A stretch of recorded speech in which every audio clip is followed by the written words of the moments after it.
ज्या ठिकाणी पूर्ण शिक्षण झालं तेच ठिकाण आज नवीन वाटत होतं, कारण बऱ्याच अशा बदल होत असतात रोजच्या रोज, बांधकाम म्हणा किंवा बरीच अशी कारणं असतात ज्याच्याने बदल होत असतात आणि मग काय गाव किंवा शहर सुद्धा ओळखायला येत नाही, आपण कन्फ्यूज होतो.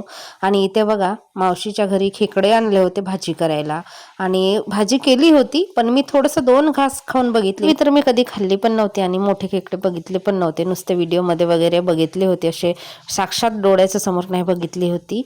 मग म्हटलं आपल्याला काही हे जमणार नाही. मी आमच्या रूमवर पोहोचलो तेव्हा संध्याकाळ झाली होती. रात्रीचे स्वयंपाक वगैरे केलं, पाण्याचे हंडे वगैरे असतील ते घासून घेतले, घर झाडलोट करून घेतलं, स्वयंपाक वगैरे झाला, जेवण खावण करून आम्ही झोपी गेलो. आणि रात्रीपासून तर इतका भयानक पाऊस होता आमच्याकडे.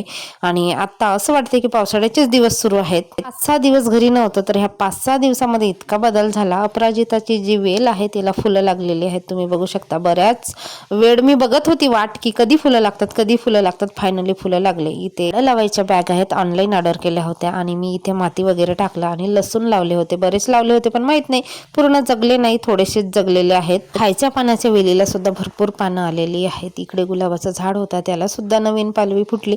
म्हणजे झाडांमध्ये बराच असा बदल झालेला दिसतो.